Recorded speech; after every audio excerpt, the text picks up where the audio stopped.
Vamos a enfocarnos ahora en la posibilidad que tenemos de charlar con el doctor Pimpinela, que nos está visitando, el doctor Pascual Pimpinela, decíamos, médico forense, jefe del cuerpo forense del Poder Judicial, docente de la Facultad de Ciencias Médicas. Bueno, recién aquí surgían algunas preguntas con respecto a los médicos forenses. ¿Qué le preguntaban, doctor, con respecto a la cantidad de médicos forenses que hay? No son muchos, decían. No, en la República Argentina aproximadamente serán unos 200 médicos forenses. ¿Por qué nada más? Primero porque... Es muy específico. Es muy específico y aparte es una cuestión que, digamos, la historia de la medicina también no tenía la trascendencia, porque de alguna manera la trascendencia de la medicina forense surge de los casos, ¿no es cierto? Y cuando empieza, digamos, la deflexión, si tomamos una breve reseña histórica, empieza en el caso de María Soledad.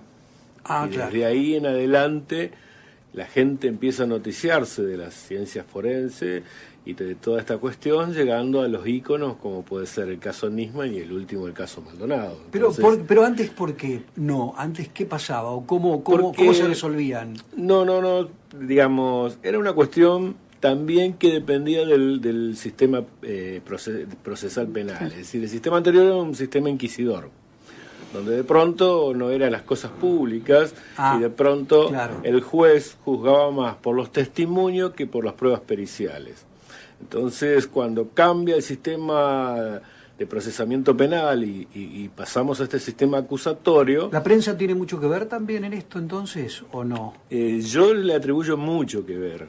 Yo saco conclusiones en función de lo que estamos hablando, ¿no? Pero yo, aparte uno... El caso María Soledad fue tremendo. Exactamente, y aparte uno recibe a los medios en nuestro lugar de trabajo, es decir, yo aparte, digamos, tengo un estilo y una convicción que me parece que son temas que no son fáciles para comprender la sociedad porque es otro discurso, otro léxico, la ciencia tiene otro léxico, así que hay que pero a través de los medios hay que hacérselo fácil. Exactamente. Y aparte el hecho de que muchas veces no hablar de estos temas plantea que la gente tenga más dudas.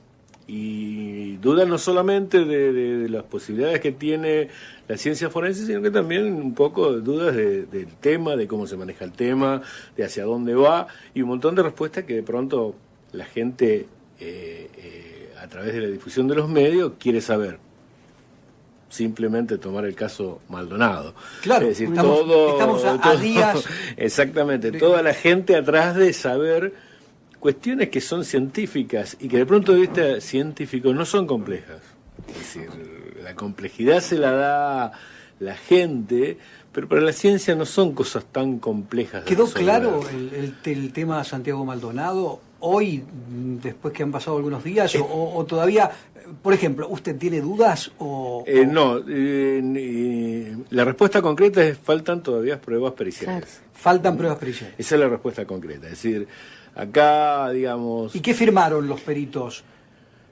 No, lo que pasa es que el caso tiene varios momentos. El primer momento era la cuestión identificatoria. Si ustedes se recuerdan, toda la gente estaba a ver si era o no era Maldonado, ¿no es cierto? Y entonces en el procedimiento, digamos, esto siempre es así. Aparte, simplemente acá en nuestra zona nosotros tenemos muchos casos de personas ahogadas o cadáveres hallados en el río. Son dos cosas distintas.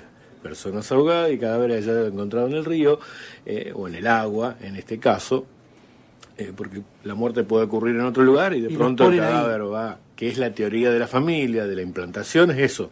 O sea, la familia Maldonado entiende que el cadáver fue puesto exactamente. Ahí. Esta es la cuestión que hay que traducirle a la gente, porque se habla de implantación, pero nadie explica qué es esto de la implantación. Y la implantación es que la muerte haya ocurrido en otro lugar y después se puso en el agua y apareció en el agua. Y otra cosa es que la persona haya caído al agua, ocurrió la muerte y bueno, quedó en el agua. Entonces, ¿Tantos días quedó en el agua? Bueno, ahí vienen las cuestiones. Es decir, y lo otro que tenemos que decir es que una cosa es la investigación forense y otra cosa es la investigación criminal. Y después, muchas veces, yo lo he visto en muchos medios, llevan a médicos legistas, que no son forenses, pero es la especialidad médica que hace a la medicina forense, porque el médico forense es el médico que está en el Poder Judicial y que hace la investigación desde ese punto de vista. Y está la investigación criminal que la hace policía o gendarmería o cualquier otra fuerza, claro, que es la escena del crimen. Una cosa es el cadáver, otra cosa es la escena del crimen. Y muchas veces se comparan cosas cuando no son comparables, científicamente. Y voy a dar un caso, que es el caso Nisman. Me salgo un poquitito del caso Maldonado. Hoy se están comparando dos pericias. La pericia que se hizo al momento que ocurrió la muerte de Nisman y la pericia que ahora hicieron otros peritos con gendarmería. Los peritos de parte con gendarmería. Y lo que pasa es que cada uno vio un objeto distinto de investigación, porque los peritos que hicieron la autopsia de Nisman vieron el cuerpo de Nisman. En cambio, estos peritos lo que han analizado son datos que se sacaron de la escena del crimen asociado a lo que los otros peritos dijeron del resultado de la autopsia. Es decir, que estos peritos no vieron el cadáver. Por lo tanto, científicamente no son comparables, porque no han investigado el mismo objeto de análisis. ¿Se da cuenta? Entonces, una cosa es lo que científicamente se puede confrontar y otra cosa es decir, hemos investigado dos cosas distintas, aunque el causo es el mismo. Y de ahí van abonando las hipótesis. Volviendo al caso Maldonado. En el caso Maldonado, a uno dice, ¿no?, de sacar conclusiones. Porque una cosa es si el cadáver estuvo todo el tiempo en el agua y otra cosa es si fue puesto algunos días antes, incluso por el estado en el que está el cadáver. Y ahí viene la respuesta científica. Primero, si eso se puede determinar, porque hay cuestiones, no es que la ciencia es como muchas veces yo les digo en las clases, y simplemente para poner una ilustración de una serie, nosotros no somos CSI, así, ni estamos en Estados Unidos, ni tenemos las mujeres, ni los varones, ni los autos, ni las cuestiones. Simplemente para decir los medios y los recursos que hay que disponer para una investigación de ese tipo. Pero lo que sí tenemos es todo el conocimiento científico para saber cómo se tienen que hacer estas cosas. Y, por ejemplo, para el caso Maldonado, si la duda es si la muerte ocurrió en el agua o la muerte no ocurrió en el agua, hay unos elementos que están en el agua que se llaman plancton, que son unas sustancias orgánicas e inorgánicas que están en todas las aguas. Esas sustancias, si una persona cayó al agua, el agua inunda la vía respiratoria, llega hasta un rincón del pulmón que se llama alvéolo, ahí estalla ese espacio que es donde se comunica el aire con la sangre, el agua entra a la sangre y por todo el sistema circulatorio se distribuye por todo el cuerpo.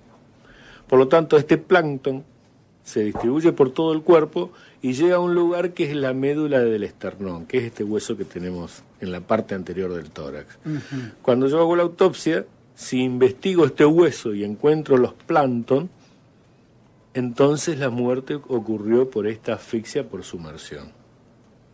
En cambio, si no los encuentro, la muerte ocurrió en otro lugar. ¿Los encontraron o no? Bueno, eso es el resultado que falta. Claro. Eso es lo que va a estar la semana próxima, de estos plancton. Después me permite otra investigación. Yo puedo tomar muestra de plancton del lugar, supongamos que aparece en el cuerpo. El próximo paso es compararlo con los del lugar, para ver si se corresponden, porque las características de estos plancton va cambiando según el lugar donde uno tome la muestra. A su vez hay un instituto, que es el Instituto de Limnología, nosotros acá tenemos uno en la Universidad Nacional del Litoral, uh-huh, que ese instituto investiga, pero para otras cosas, lo que pasa es que esto se puede usar para la cuestión forense, investiga todos estos plancton en la cuenca de un río. Por ejemplo, acá está relevado todo el río Paraná, en este instituto. Entonces yo puedo cotejar con el que encontré en el cuerpo y según donde me dé puedo saber el lugar donde ese cuerpo fue introducido en el agua. Qué bárbaro, ¿no? Qué bárbaro. Ahora, y cómo encuentran las manos, el cuerpo, la piel, lo que queda... Eso es para determinar cuánto tiempo hace que ocurrió la muerte.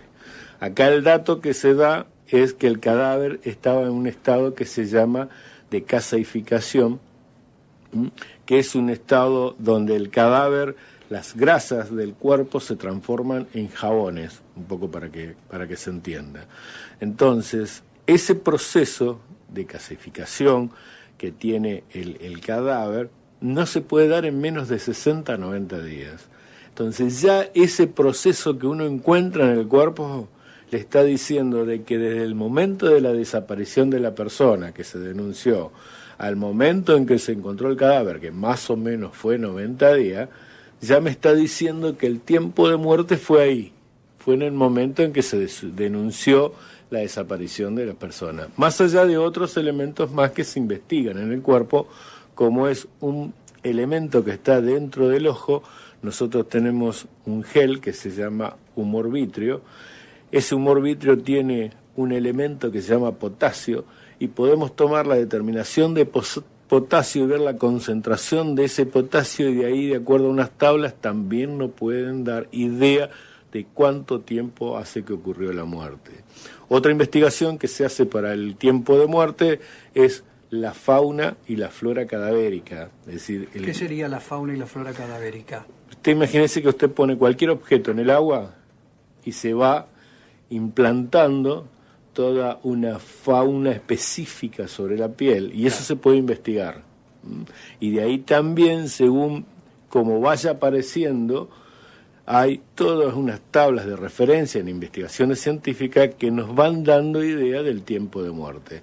Cuando se cotejan todas estas variables y se logra un punto común, ahí es donde se determina el tiempo de muerte. ¿El agua fría contribuye a que el cuerpo esté de una manera especial? Digo, no se llega a pudrir.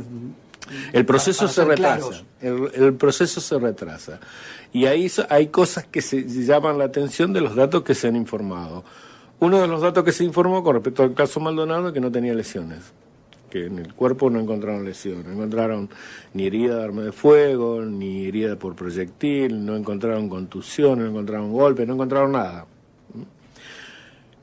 Yo no sé si es algo que no se informó o no estuvo, pero una de las cosas que nosotros observamos acá cuando nos tocan los casos de las personas que ocurren la muerte en el agua y después se halla el cadáver pasado muchos días, lo que sí siempre encontramos son las lesiones que producen los pescados, porque el pescado trata de alimentarse, es decir, no sabe que es un cadáver, es un alimento para el pescado y trata de alimentarse. Claro. Entonces uno encuentra huellas de esa mordedura de pescado, principalmente en los lóbulos de las orejas, ¿no es cierto? Ahí se observan las mordeduras. Son ríos, lo otro que también uno tiene que tener en cuenta son las características de los ríos, como usted lo dijo. Es decir, una cosa es un río de montaña, como es ese, donde en el cauce del río hay piedra, no hay arena, no hay raíces, a diferencia de los ríos de llanura. Estos ríos de llanura, como el que nosotros tenemos acá, el río Paraná, son ríos en que las personas que caen al agua tienen muchísimas posibilidades de que queden varadas en el lecho del río.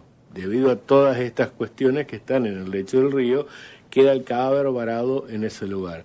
En un río de montaña que es correntoso y de lecho de piedra, es muy raro que quede varado un cadáver y que este cadáver quede 90 días. Claro.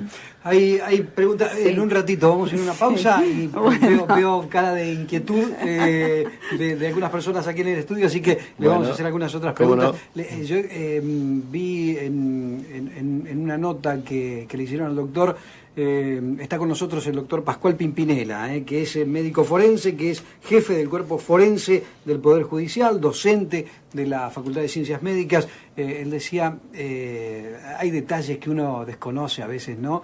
Cuando un cadáver en un río, cuando atacan las palometas, y usted decía que realmente es increíble que las palometas, se comen el cuerpo, pero no la parte que está cubierta por ropa, o sea, exactamente. Esa parte no muerden ahí. No muerden ahí. Nosotros tenemos varios casos, especialmente acá en pleno verano, una persona que caiga al agua en enero, con el calor, la humedad y en ese donde están las palometas, y esas personas en 48 horas está esqueletizado. ¿Vio? Como las películas que sacan los esqueletos. Claro. Bueno, así salen los esqueletos, excepto donde estuviera las prendas. Es decir, si tiene una malla, llegan hasta la malla. Es algo que lo tengo filmado, lo pasamos nosotros muchas veces en las clases a los alumnos, que llama poderosamente la atención de que en el lugar donde están las prendas de vestir no se alimenta. Bueno, habrá que convencer a algún alumno para que siga siendo médico forense. Tenemos un montón, porque sí. nosotros, yo dirijo también la carrera de especialista, así que... Claro. Entonces, hay mucha gente, cambia. Tenemos casi 250 alumnos. Escucharlo hablar, doctor, entusiasma. Este caso Maldonado, doctor, es uno de los que más complicaciones ha tenido en los últimos tiempos, ¿no? En cuanto a su definición, está claro. Sí, yo creo que complicación la tiene la justicia, no los cuadros periciales, es decir, un poco para hacer esta comparación con el caso Nisman. En el caso Nisman yo creo que va a ser más complejo científicamente llegar a una definición. ¿Por qué? Porque las pruebas no están claras. Más allá de eso, el procedimiento. Es decir, las garantías que un procedimiento se hace desde el punto de vista científico es que las otras partes participen de ese proceso. Como se hizo ahora. Exactamente, ahora sí, como se hizo en el caso Maldonado. Usted me decía recién que acá hubo 50 peritos. Exactamente. Entonces, vamos a tomar el ejemplo del caso Maldonado con respecto a la identidad. No hay más discusiones, es Maldonado, es decir, digamos desde el punto de vista pericial, porque todos los peritos estuvieron de acuerdo de cada una de las partes y dijeron, sí señor, este cuerpo es de Maldonado. Falta nada más que la validación, porque hoy la ciencia está basada en evidencia y la evidencia científica la va a dar las pruebas genéticas que se están haciendo en Córdoba. Claro. Pero eso, digamos, cierra el circuito, pero no nadie dudó más sobre la identidad. ¿Por qué? Porque los peritos de parte fueron dando el visto bueno, porque para hacer la identidad de una persona no es simplemente, es decir, el punto culminante es la parte genética, pero tiene un montón de pasos previos, como por ejemplo la primera identidad, y por eso si no, no se podría haber llevado el cadáver de Chubut a Buenos Aires, si bien los familiares decían de que vamos a ver si es Maldonado, del punto de vista de procedimiento, el primer reconocimiento que se hace son de las prendas de vestir. Y los familiares deben reconocer las prendas. Claro, si no se puede trasladar. No hay segundo paso. No se puede trasladar, sin esa autorización. Se hubiera hecho esa autopsia allá. Claro. Es decir, entonces, si bien, por eso quiero decirle que muchas veces familiares dicen una cosa a los medios, pero realmente el procedimiento es distinto. Es decir, indudablemente que no se puede dar ese paso, que es lo que se quiso hacer, por eso para usar como parangón, con la madre de Nisman. ¿Se acuerdan que la fueron a buscar para que fuera testigo, la mamá de los hechos? Cuando realmente lo que se debería haber hecho ahí es citar a la parte, que es la familia, la querella, decirle, tienen perito de partes, que vengan los peritos de parte y que miren todas las operaciones. ¿Algo concreto querías preguntar? Sí, bueno, yo contando todo lo que cuenta el doctor, y sumándose esta medicina forense, en la que usted hablaba, que es científica y que es realmente evidente, ¿no? O sea, tiene certezas. Precisamente quería... ¿Por qué nos es tan difícil a nosotros en la Argentina generar cuestiones de justicia y de certezas? Más allá de que hablamos de dos casos muy mediáticos y que debe haber un montón por ahí, ¿no? Que no se saben. Imagínense en dos casos mediáticos, con un fiscal de la nación, ¿cómo estamos? A nosotros nos crea mucha duda como pueblo, como ciudadanos. Debe ser porque no hacemos las cosas bien, ¿no? ¿Usted qué cree? Aquí hay una serie de factores. Dentro de ellos, las cosas que no se hacen bien. Lo que pasa es que uno siempre, cuando dice las cosas no se hacen como dice el protocolo. Vieron que ahora está muy en boga el tema de los protocolos. Sí. Incluso, la noticia de que en el Instituto Médico Legal de Rosario hubo algunos problemas de protocolo con esa maestra que falleció en una comisaría, ¿no es cierto?, en virtud de que no se cumplieron unos protocolos internacionales. Sí. Uno es el de Estambul y el otro es el de Minnesota. ¿Qué son esos protocolos? Ahí está todo reglado, es como decir, señores, paso 1 paso 2 paso 3 hay que hacer paso así. 4, estos son todos los pasos. Entonces, si yo tengo del otro lado un experto de mi misma disciplina y digo, ¿por qué no hizo el protocolo? Pongo el tema en la duda, porque no puedo creer de que sea ignorante a esos pasos que tiene que dar por protocolo. El ejemplo es lo que vimos todo en la escena del crimen del caso Nisman, de tocar muestras sin la protección de los guantes. Claro. Eso es implantar, infectar la prueba. Y eso el protocolo es la regla número 1. ¿Está bien Santa Fe en cuanto a medicina forense, preparado? Y yo creo que estamos muy bien desde el punto de vista de recursos humanos, es decir, en cuanto a conocimiento. Ajá. En cuanto a conocimiento.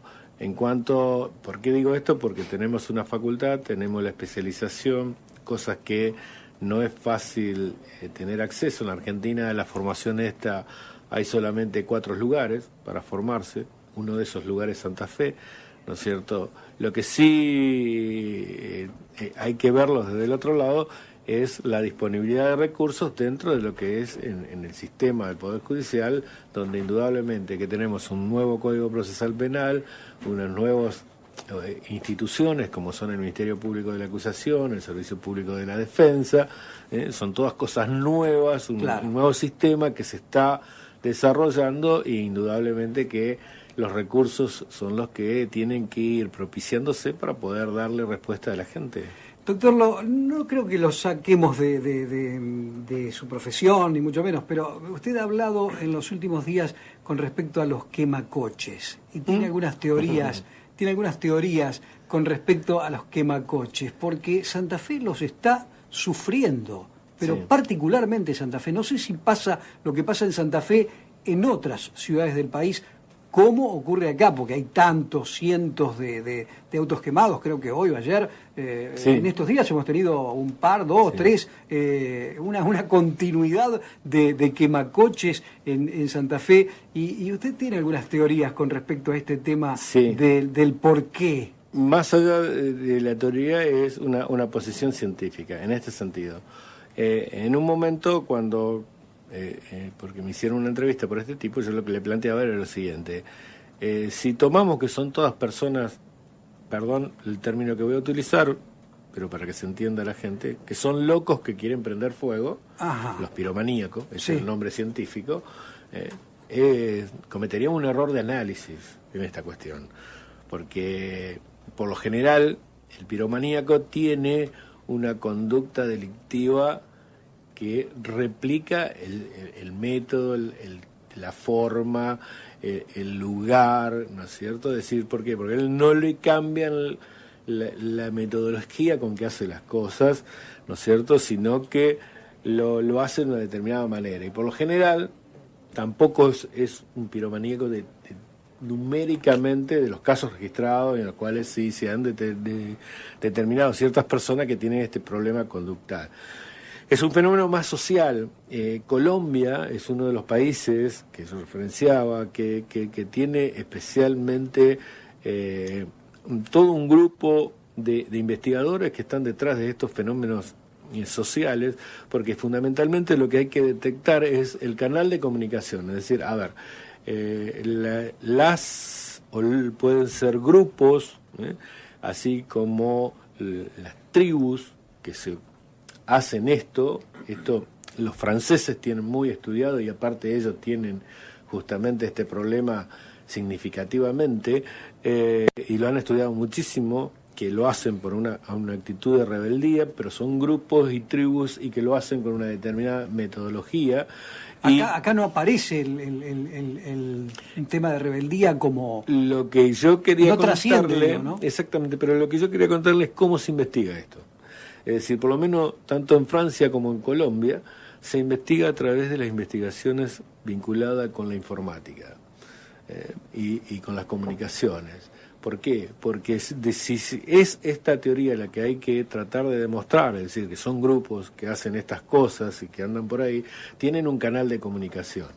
Entonces hay que buscarlo, los canales de comunicación, vio que hoy es uno de los problemas muy grandes el grooming, ¿no es cierto? Bueno, entonces hay peritos expertos para poder detectar cuando a través de los canales de comunicación, sean los canales usa principalmente lo que son los canales sociales, ¿no es cierto?